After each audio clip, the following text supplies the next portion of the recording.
Hi, I'm Pax, and today, instead of a card draw, I wanted to talk a little bit about EFT, which is more commonly known as tapping. A little bit about what it is, what it does, and what it can help you with.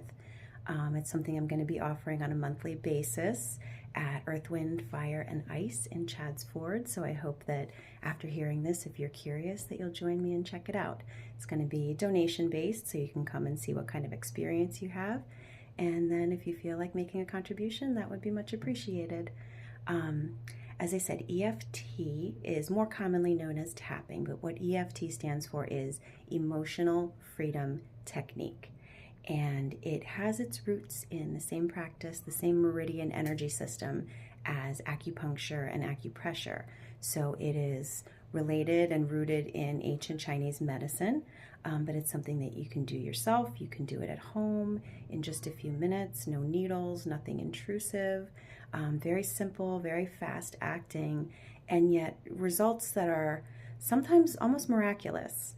People with physical and emotional pains that are extremely persistent, brought down from a level 9 or 10 to maybe a level 2 or 3, or sometimes even vanished entirely.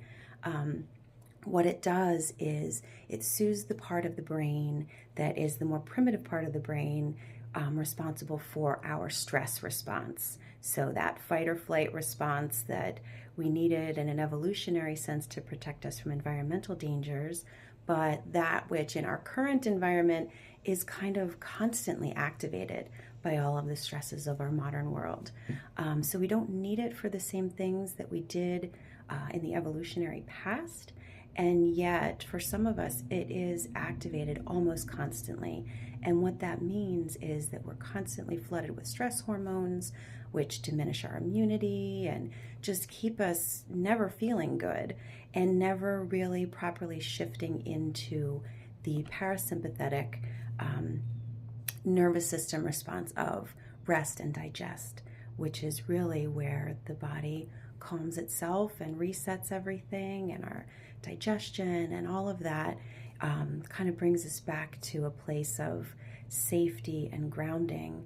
But if we're just kind of going with the flow on a day-to-day basis and not actively using practices to bring us back into that grounded and soothed state, we are, as I said before, just constantly flooded with those stress hormones and constantly being hypervigilant, looking for threats in the environment that aren't even there.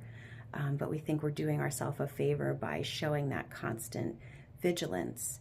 And so by tapping on these designated energy points, we are first acknowledging whatever difficult or challenging feelings are present and are real and live for us in the moment. We're not trying to deny what we feel or override it in a brutalist kind of way. We really acknowledge the way that we're feeling and the difficulties that we're having. But then we transition through words that I offer and that the participants repeat after me. We create some wiggle room around those thoughts and beliefs that at the start of the practice felt very solid and immovable.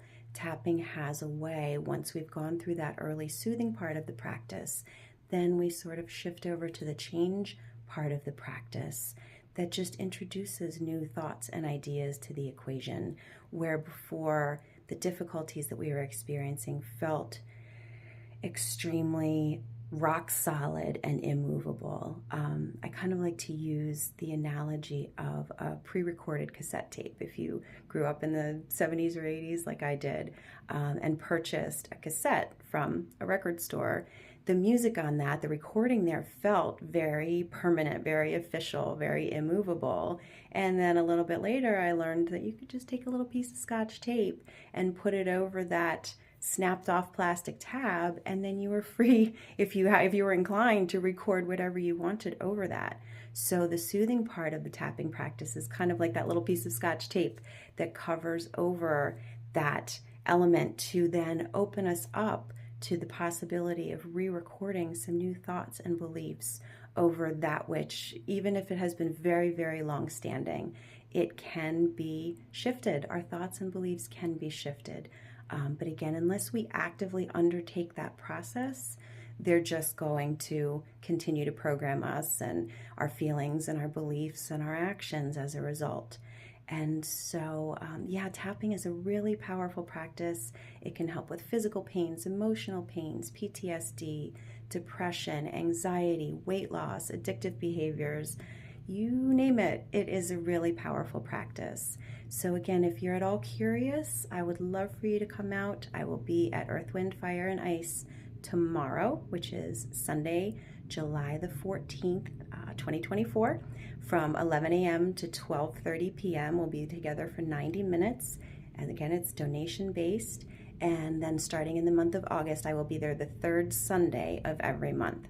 So if you're curious, come and check it out and just see what kind of an experience you might have. I would love to see you there. Wishing you peace.